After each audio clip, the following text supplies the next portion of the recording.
Well, welcome everybody. Glad everybody can come here today for our Print Club event. We've got Dr. Elizabeth Seaton from Kansas State University here. She's a curator of their art museum, and she's got an excellent program for us. We do have a message from Amy also, and I don't quite know how this technology works. Does Amy just magically appear on the screen or what? Oh, okay. All right. Well, at any rate, it's good to see everyone. Take it away. Good afternoon and welcome to the Des Moines Art Center. I am Amy Worthen, curator of Prints and Drawings Emerita.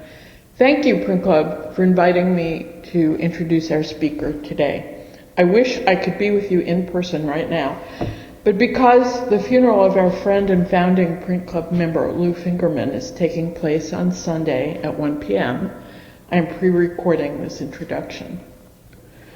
Until my retirement from the Art Center a few years ago, I frequently had the pleasure of introducing print specialists from around the country who we invited to present talks, often in conjunction with Art Center print exhibitions.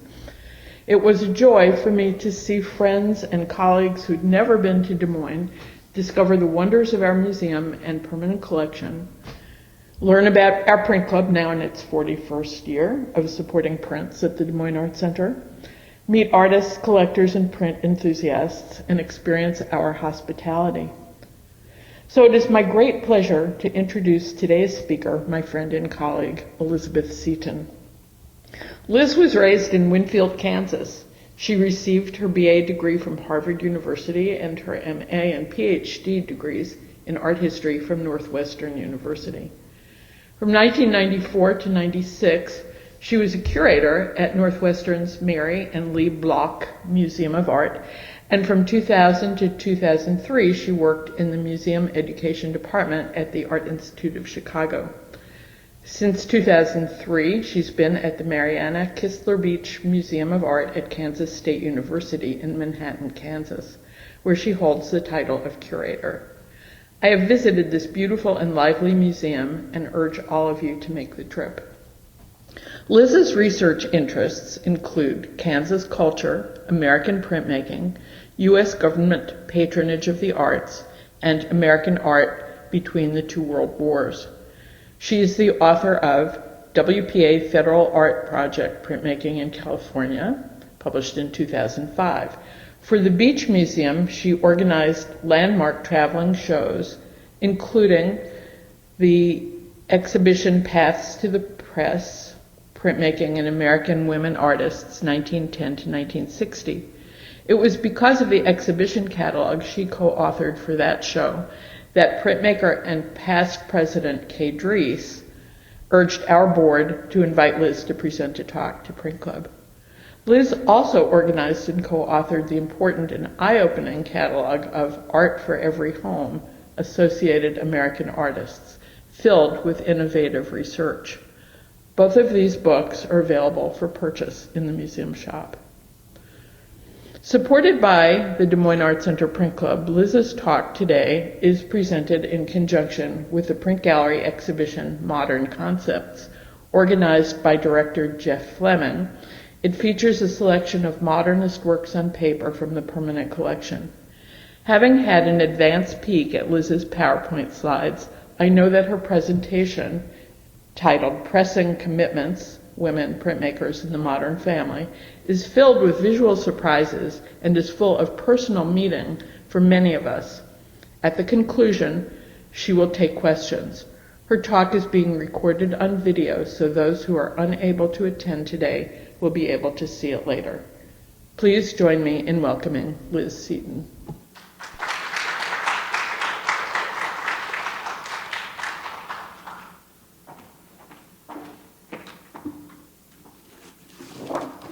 Can everyone hear me okay? Okay. Well, thank you, Amy, in spirit. I also want to thank several people, Jeff Fleming, Catherine Dreiss, Lindley Warren McCunas, Delray Roth, Julia Franklin, Alyssa Taylor, and Dave Hansen. They've all been entertaining me in advance of this talk. It's been wonderful, so thank you. And I also want to compliment Jeff Fleming for his beautiful exhibition, Modern Concepts, I'm just thinking you have a really rich collection here at Des Moines to be able to draw from for an installation on that topic, modern art. Jeff says in his introductory panel that modern art can be understood as a broad and diverse arena. So I'm running with that. I want to consider the notion of modernism and the visual arts broadly too. In this case, as a kind of sociological framework for a discussion of women artists. I'd like to look at several women artists within the context of the modern family, or the aspiration of the modern family. I'd like to look at how some female artists during the early to the mid-20th century used printmaking to negotiate family commitments and how family roles often shaped the appearance of their printed art. Sometimes art historians sort of avoid talking about women's status as wives and mothers because they want to concentrate on their professional career, but sometimes I think this kind of information can be useful for understanding their art. Next slide. So I need to give credit to Mark Pollard, who is an associate professor of art history at DePaul University in Chicago, who contributed an essay on this general topic to the 2005 exhibition catalog that Amy mentioned, Paths to the Press, that I organized for my museum, and it traveled the show.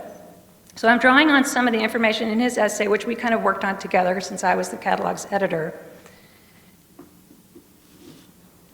Let me tell you a little bit about that project.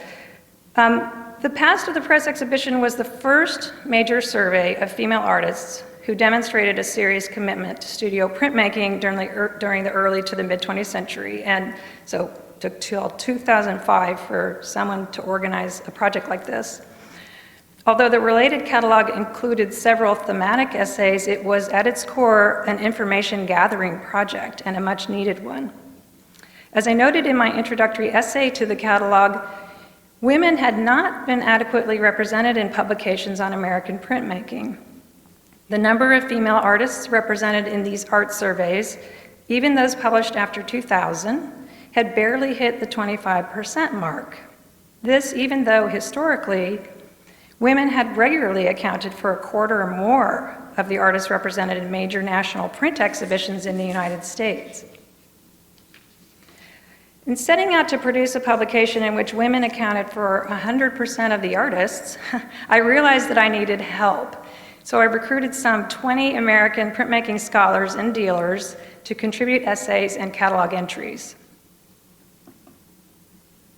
The exhibition's major lender, private collector Belver Needles of Winnetka, and his wife Marianna, deserve recognition for the initial idea for the project. So it was a man's idea to work on this project. And I would need to acknowledge my family as well. My husband, Andy, who was a newspaper copy editor, became involved with this multi-year project just by default. Honey, would you read this, please?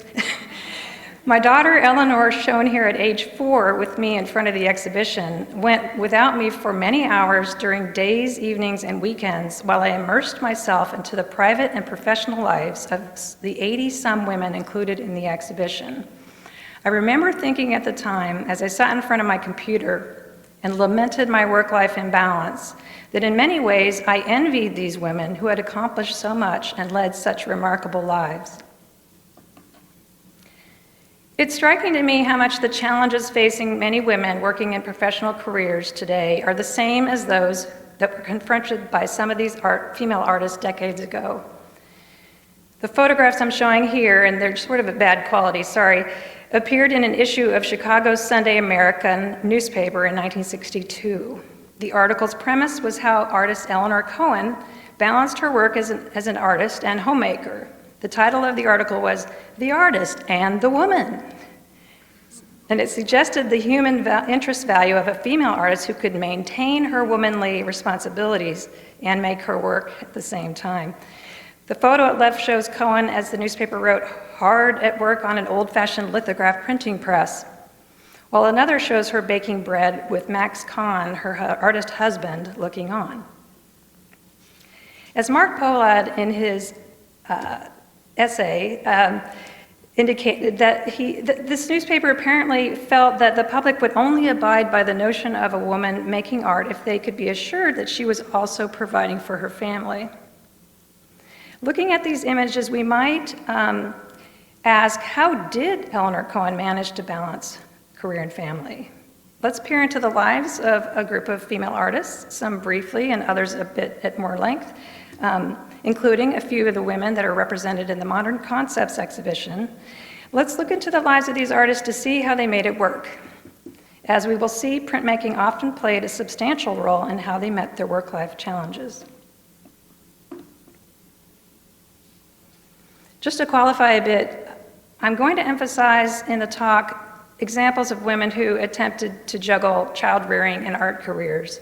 This means I'm going to exclude an artist like Mary Cassatt, who was deeply attached to family but never married. And although maternal imagery forms the basis for her renown, she was not a mother. And by the way, in some of those earlier histories of American printmaking that I mentioned, Cassatt was often the only printmaker included. And I'll not touch on other figures such as French artist Rosa Bonheur, who never married but found support instead in lesbian relationships. When I give versions of this talk, I also usually indicate that my plan is to exclude artists who solve the problem of balancing roles as artist and wife by divorcing a spouse. But the presence of work by Louise Nevelson in Jeff's exhibition has prompted me to consider how to fit her into this talk's framework. Nevelson divorced a husband because she felt the relationship prevented her from pursuing the art career to which she aspired. She felt husband Bernard Nevelson, who was co-owner of a shipping operation and a member of an affluent family, did not truly support her art training. And according to biographers, she expressed that she was completely disinterested in playing the role of a socialite, which was sort of expected of her in that relationship. So she separated from Bernard in 1932-33 and divorced him in 1941. And when she did so, she asked for no financial settlement. As has been the case for women historically, after a divorce, Nelson was thrust into a pretty precarious financial position, trying to make it on her own as an artist and as a single mother. She and Bernard had had a child named Mark in 1922. Writer Donna Seaman describes how soon after her separation, Nevelson was known to walk with young Mark through the streets of New York City, gathering wood to burn in their fireplace to keep warm. She went on to earn positive attention for her painted sculptures. Her work evolved. Eventually in the mid-50s, she was making those wooden crates with pieces of wood inside that we have come to know, many of us have come to know, that were painted black normally. But still at the same time, even as she was gaining success, she was dealing with the vagaries of the art market and art criticism. So she still had problem moments in terms of income. In the early 1960s, she was at a low, struggling also with alcohol addiction. And biographer Lori Lyle describes her at that time as broke, depressed, and at risk of becoming homeless. Printmaking came to the rescue. Lyle and others have observed and told this story that in 1963, Nevelson was offered a funded 6-week artist fellowship at Moran Lithography Workshop in Los Angeles. She remarked, according to art dealer Archie Glimler, "I wouldn't ordinarily have gone. I didn't care so much about the idea of prints at that time, but I desperately needed to get out of town, and all of my expenses were paid." At Tamaran, Nelson made no less than 26 lithographs, these sort of ghostly images with black backgrounds, almost looking like film negatives, I think. And she used unusual materials to develop her images, using cheesecloth, lace, textiles. In this one, when I look at it, I see a dandelion maybe just starting to be blown away, the seeds. Nevelson had used similar materials in works created at another workshop called Atelier 17 in New York during the mid-50s. In a book on the women who passed through that workshop, Christina Weil has noted that Nevelson startled many of the people around her while she was working because she worked with the plate really roughly and inked things sloppily. But this spontaneity led to some very nice work, and she apparently brought the same kind of way of working to Tamaran, and that was according to the workshop's founder, June Wayne, a woman. an artist. Wayne says that the team had to work pretty hard to keep things flowing, though. She had a lot of ideas, but she produced a beautiful set of prints. Here's another example, also untitled. And I picked this one because I like the way in which the soft squares kind of evoke the way she constructed her wooden sculptures that we know, and how the insides of the squares have these features, different things going on in a similar manner to the insides of the crates that she normally used to construct the sculptures. Whoops, don't want to talk about that yet. Nevelson returned to New York from Tamaran, financially and professionally righted, according to biographers, and she continued to solidify her commercial success, producing the sculptures that we know. Now, Nevelson and the two female artists I mentioned before her had a lot to overcome and many obstacles, but I'd like to concentrate on women who dealt with the specific challenge of being artists and the spouses or longtime lovers of men, as well as, in most cases, these cases, mothers.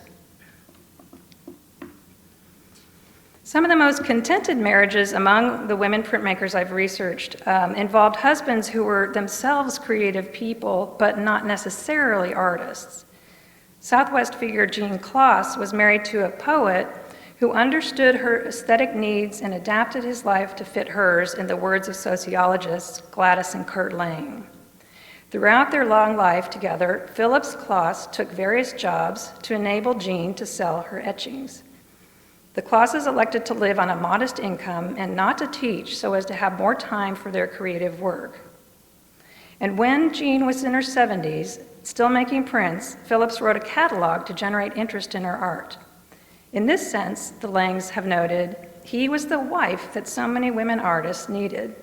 And this is kind of a typical example of her work. She concentrated on depicting Pueblo culture in New Mexico, and really wonderful use of dry point, where she gets these rich, soft darks, produces these shadows that create beautiful moods of ceremonial events in architecture. So that's what she's known for.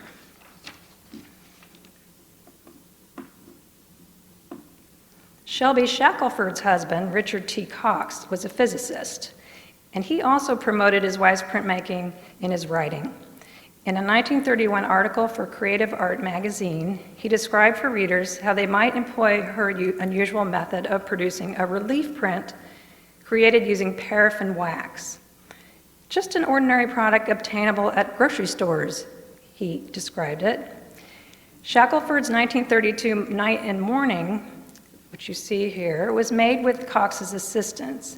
He poured the wax into a flat metal pan, like a cookie sheet, scraped it smooth with a piece of glass, and then removed any unwanted roughness with a turpentine-saturated rag. And then Shackelford scratched into the paraffin with various tools, inked it, and carefully pressed a thin piece of paper onto its surface to create her relief impressions. Both husband and wife appear to have been genuinely interested in each other's work. Shackelford illustrated her husband's popularizing physics book called Time, Space, and Atoms in 1933. In 1937, the couple traveled for 3 months to the Brazilian Amazon, leaving their 2 children with relatives. That's one solution. Nevelson did that when she went to study in Europe. Here, take Mark. The couple traveled to the Amazon to study the electric eel.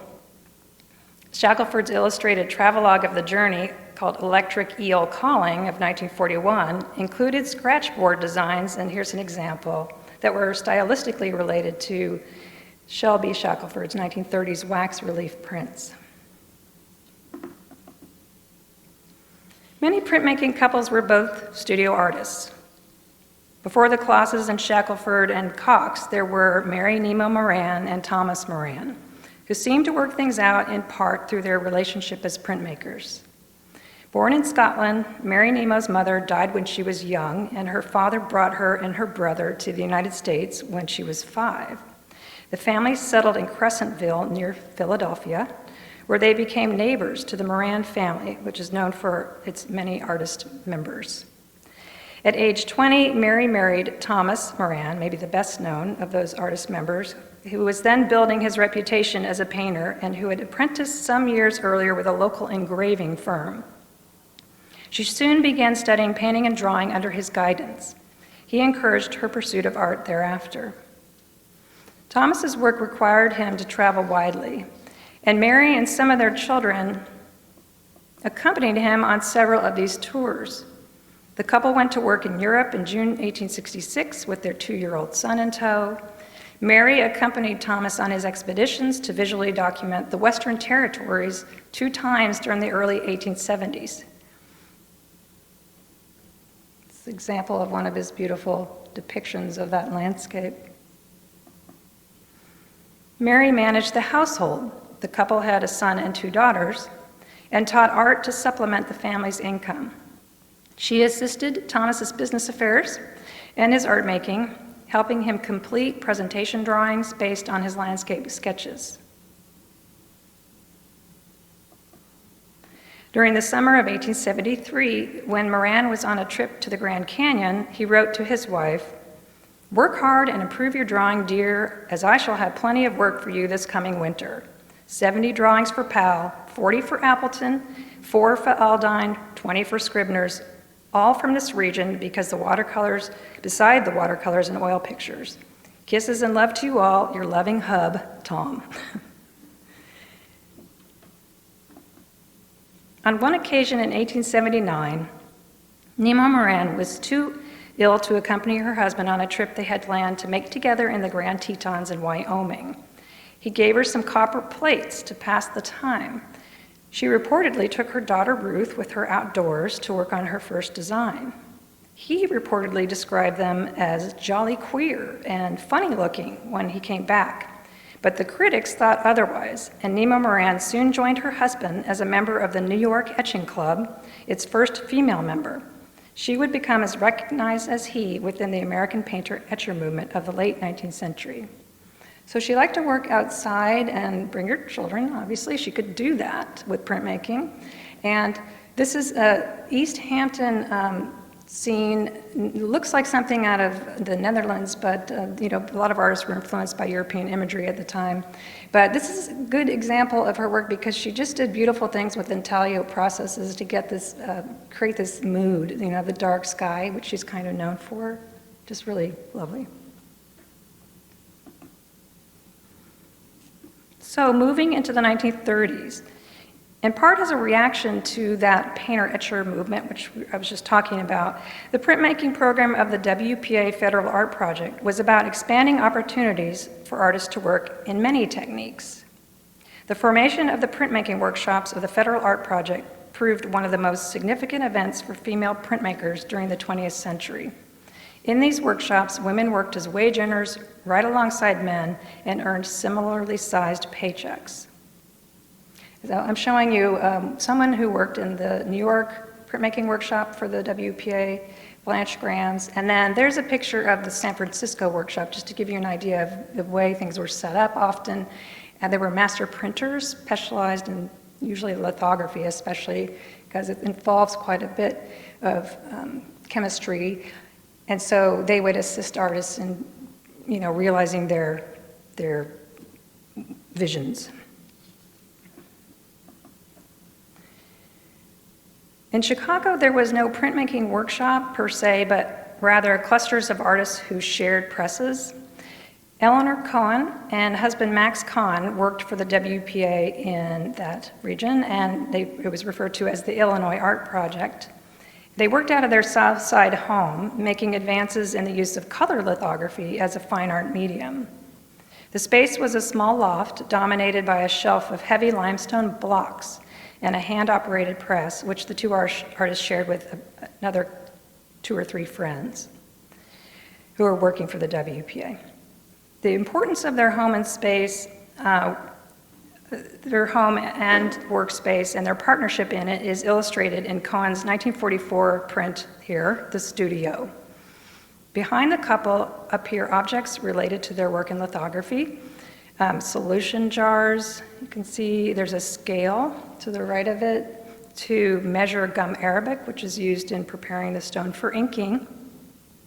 and prints by the artist hang on the wall above a stack of lithographic stones. The couple's entwined ice skates are, I think, emblematic, a sort of symbol of their marriage and the intimate artistic partnership that they had. And so, of course, is their physical position in the lower left. Cohen and Kahn enjoyed working side by side, and they often exhibited together. One Chicago critic from the period referred to them as the well-known husband and wife team. While sharing with her husband an interest in incorporating social issues in her art, Eleanor became pretty well known for her images of children. Her daughter Katie, born in 1949, and her son Noah, shown here, born 2 years later, found a central place in her art. The couple moved to Chicago's Old Town soon after the children were born and lived in a converted blacksmith's workshop with a first-floor studio and living quarters above. And I had a chance to visit that. That was great. Keeping work and home spaces closely aligned allowed them to share the responsibilities of raising their children. For 5 decades, they enjoyed what I would consider one of the most successful collaborative marriages in the history of the graphic arts. Washington, D.C. born artist Elizabeth Catlett and her first husband, the painter and printmaker Charles White, developed a common interest in depicting the social scene, and to a degree, they forged related artistic styles. Both artists were influenced by the Mexican muralists, Diego Rivera, Jose Clemente Orozco, David Alfaro Siqueiros. Catlett biographer Melanie Herzog observes that Catlett and White's art shares what she called a monumentality. You can see that with these sort of strong figures, centered in the image, and an angularity. See the way they're treated, kind of blocky, especially with White's work, and particular stylization of features. So I think these qualities are visible in their work, this relationship. But the marriage began to sour when White made unfair, though traditional, demands on Catlett. She said he would sit home all day and draw, and wait for me to come home and give him his dinner, give him his breakfast in the morning and all that. I was getting very tired of it. So they divorced, and next slide. Catlett and her second husband, the Mexican painter and printmaker Francisco Mora, developed a more active partnership as a couple and as printmakers. She married him in 1947. For many years, Catlett and Mora had adjacent studios separated only by a courtyard in Cuernavaca, Mexico. They shared similar political convictions, especially a belief that art could be an expression of the working class. They met at Mexico City's Taller de Grafica Popular, a workshop whose organizers aimed to produce what they refer to as a people's art in different kinds of forms of printing, ephemera, publications, studio art prints that were released in pretty much unlimited editions. Catlett and Mora had 3 sons, and she recalls that when her children were young, it was the weekly collective meetings of the TGP, which is what they refer to this workshop as, that sustained her as an artist. She worked at night on her prints, carving linocuts at the kitchen table. Catlett was only able to resume her work in sculpture when her youngest child entered kindergarten. She then began a lengthy career also as a university-based instructor in sculpture in Mexico. So at that time when she was really heavily occupied with raising the kids, it was printmaking on the table in the kitchen that kept her going. So here we might bring in the work of abstract expressionists Lee Krasner and Joan Mitchell, both of whom are included in the Modern Concepts exhibition. I had a bit of trouble thinking about how to fit them into this story because they're better known for their paintings, but both did make prints several times in their careers. They were very strong women committed to their art making, but according to their biographers, and I think many people at this stage know, they had to keep dancing from out of the shadow of their better known artist partners, and they felt that.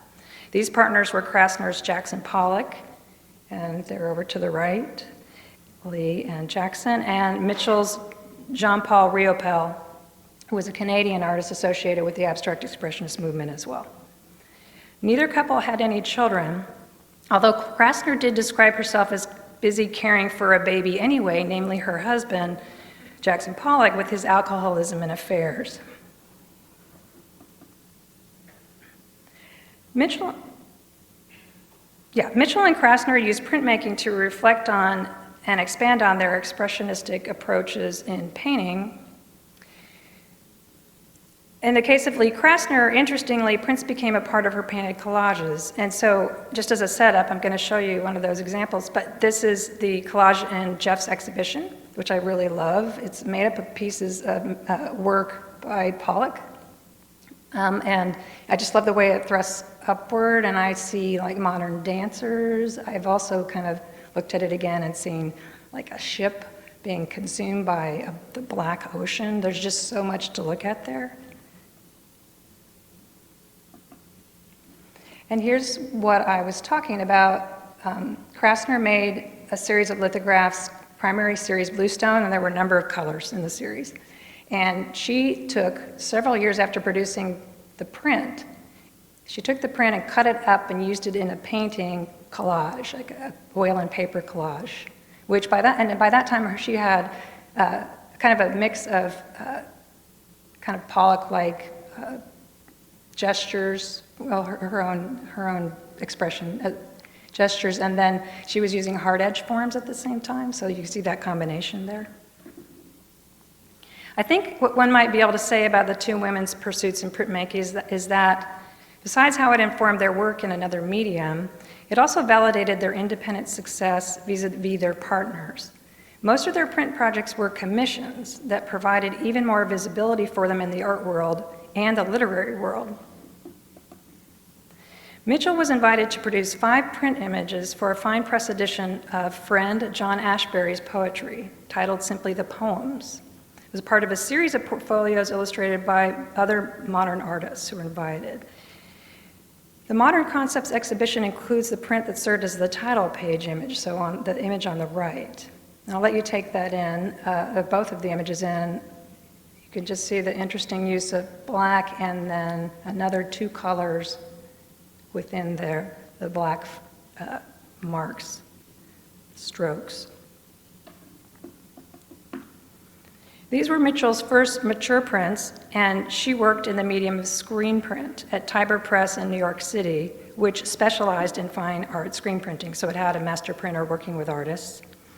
This is an image of Mitchell and another member of the abstract expressionist movement, Mike Goldberg, at the press in 1958 when she was working on this project.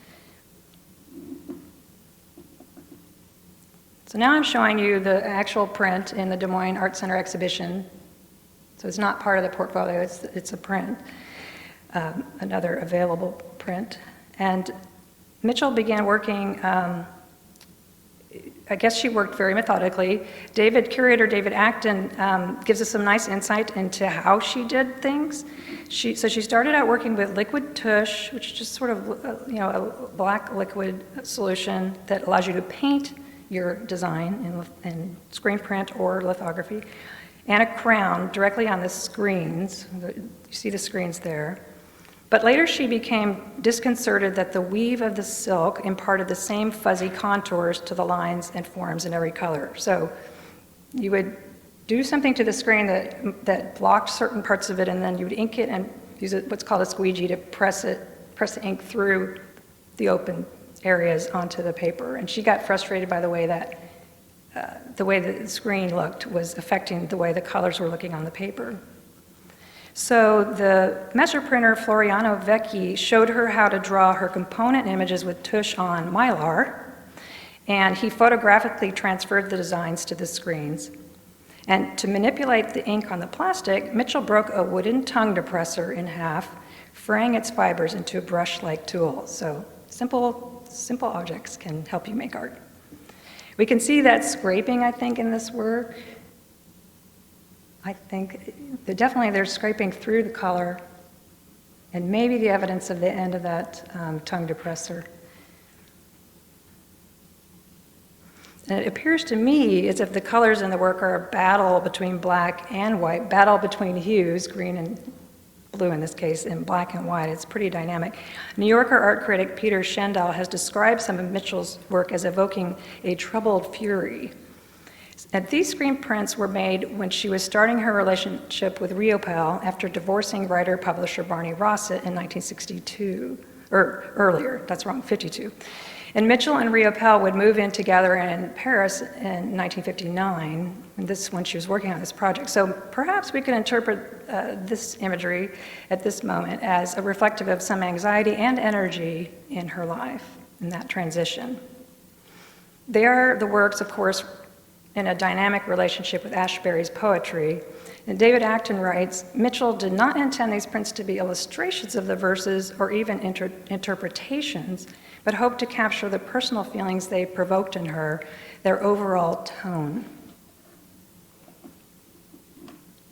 Another commission. When poet and Museum of Art exhibition curator, developer Frank O'Hara was, Museum of Modern Art, did I say that, was hit by a car in 1966, a terrible accident, talented person. Both Mitchell and Krasner were invited to contribute to a memorial exhibition and publication by MoMA. The book included images by artists whom MoMA describes today as having been closest to O'Hara. Among them, Philip Guston, Klaus Oldenburg, Ellen Frankenthaler, and Elaine de Kooning and Willem de Kooning. The 1967 volume was titled In Memory of My Feelings, after a 1956 poem of the same title by O'Hara. And so here's the Joan Mitchell example. It's pretty nice. The Museum of Modern Art has, I think, almost all the preparatory sketches, which were done on acetate, so that transparent material in the same way. And it's very, of course, gestural as her work is, but sort of like more like drawing. She's using a sort of material that gives the effect of a crown or even pencil drawing. Here's Krasner's effort. You can see the preparatory sketch on the right and the way she left space for this poem by O'Hara that I really found nice. It's sort of about that frisson that people who are lovers feel when they're in the same space with one another. O'Hara talks about it as like a chemical dropped on paper, which I think is definitely evoked by the way in which Krasner created this image. Drops on paper. I have to imagine that these print projects were fulfilling for Mitchell and Krasner as collaborations with poet friends and as a means of reflecting on or pushing their art making in other media. And as I said, as commissions shared with other prominent modern artists. So validation of their meaningful contributions to the abstract expressionists and sometimes what's referred to as the second generation of abstract expressionist movements. But certainly their contributions are fully acknowledged today.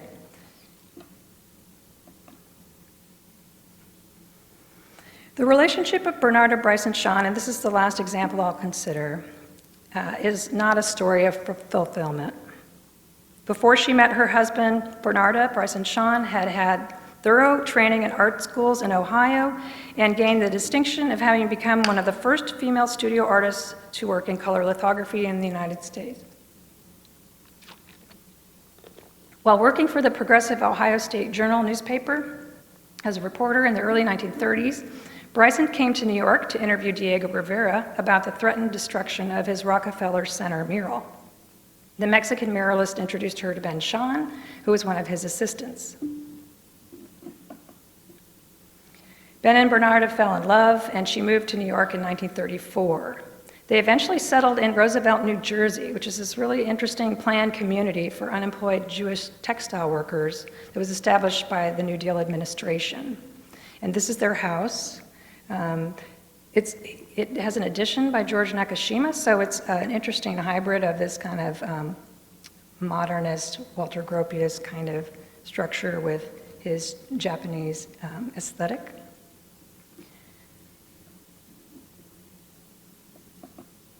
The couple shared politics. Their shared politics were of crucial importance to their relationship and their art.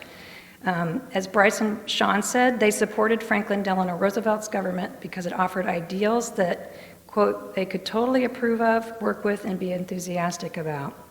And this is an example of something that Ben Shawn did in Roosevelt, New Jersey for the grade school. It's a mural depicting the history of immigration and labor and even what was going on with the New Deal projects.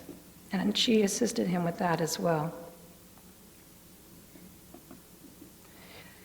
Earlier, the couple had traveled the country between 1935 and 39.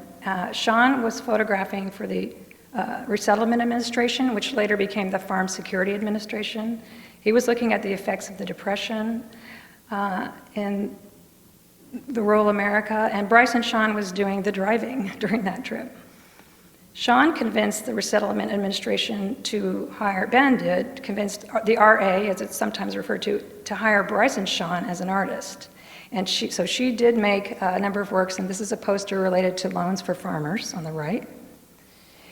The Resettlement Administration also asked her to develop the lithography workshop for artists that they hired. They hired photographers that we all mostly know about, but also studio artists, just a small group of them, and nobody's really written enough on that topic. So she did that with zeal. She wrote me a letter about this. When I was doing research on WPA printmaking, I reached out to some artists. A biographer of her named Howard Greenfield describes how she bought a press, the finest lithographic stones available, and the highest quality paper. She stopped at nothing to establish her ideal print shop, even seeing to it that an entire interior wall was knocked down to provide the ideal lighting. Bryce and Sean proposed a major lithographic series for the RA, which she referred to as her Vanishing American Frontier series. And it was to include 30 prints depicting colonization, slavery, industrialization, and misuse of natural resources, designed to convey, as Jake Milgram Wine has described, the enormous human and societal costs of economic progress in each chapter of the history of American democracy. Still an issue today. Among the images she completed for the series was this one, Cut Over Land, also known as Timberland. Bryce and Sean was quite disturbed by the environmental effects of lumber companies' indiscriminate deforestation, including in her native Ohio. And those practices were helped lead to flooding along the Mississippi River that Pere Lorentz documented for the government in his film, The River.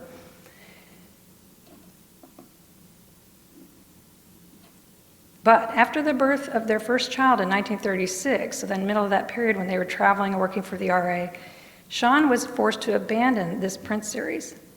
In addition to taking care of the children and assisting Ben with his work, she supported the family as a magazine illustrator, putting aside aspirations to become an exhibiting studio artist like her husband. She struggled with this. Howard Greenfield writes that the relationship between them was frequently troubled. Bernarda, a strong woman of extraordinary intelligence and wit, as well as an artist of considerable talent, found it difficult and sometimes impossible to play the role of the meek, dutiful servant that Ben assigned her. Now, this is a woman who'd been making public speeches for the Artists' Union in New York in the 1930s. After Ben's death in 1969, Bryce and Sean continued to make prints and paintings, but there was a certain momentum lost compared to earlier in her career when she was part of the stimulating worlds of an art school and the New Deal arts programs. Her work has yet to be adequately documented and evaluated, particularly her illustration work, which appears to have inspired her late prints. And so I went here. This is Bernarda. I went to meet with her family after her death, and we acquired this print and the related plate. And I think it does have a quality of illustration. It's linear, looks like it's kind of satirical. Next one.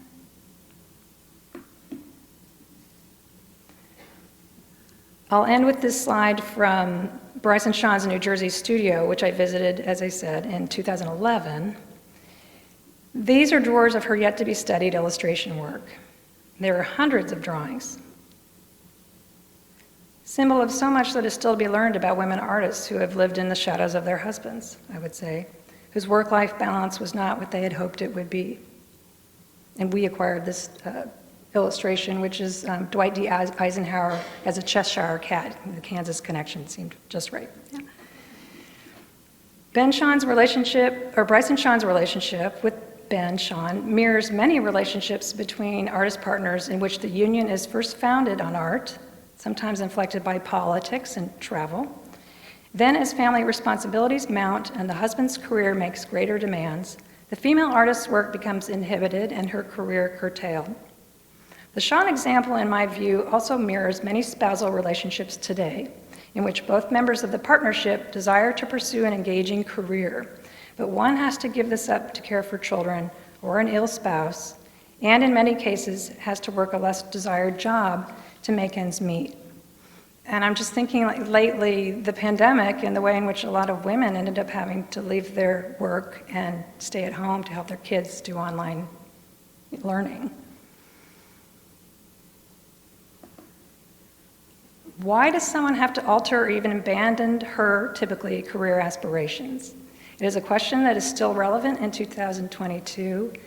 How can we create an environment in which the working world, including the art world, supports fulfilling work and family for women? By continuing to question and examine the system. Anne-Marie Slaughter in this article for The Atlantic and others have argued, so that no one will have to be shorted. Thank you.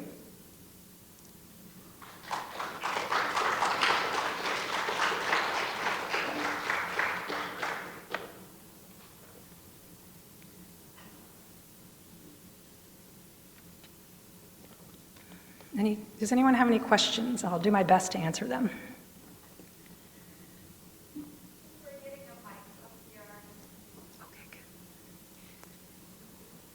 Thank you, Liz. We have 2 microphones that we can pass in the crowd if you have some questions for Dr. Seaton. Anyone want to kick us off? Okay, in Amy's introduction about you, she said that you were an expert in government support of the arts, federal support. Can you talk a little bit about what is being done right now? I think we remember the 80s when there was a big contentious issue about what was being done. Can you speak about what's being done right now, the support? Well, we don't have grants at the federal level for artists anymore, so that's too bad. So it has to be funneled through institutions when it comes to involving an artist in a project because of the controversies over some artists' work in the 1980s. It's also kind of Byzantine to apply for federal grants, I would say, even as an institution. But it can be worth it if you can get one. But there is no similar program like the WPA, which was my focus, and probably I shouldn't say it that way in my biography. It was an amazing, amazing thing that the federal government created so many art projects. The printmaking workshops were just one part of the federal art project. Nevelson ended up, in that period after she divorced her husband, separated from him, she worked for the WPA, teaching. And of course, I mentioned other artists, so it got a lot of people through, including printmakers, which I found exciting. Yeah.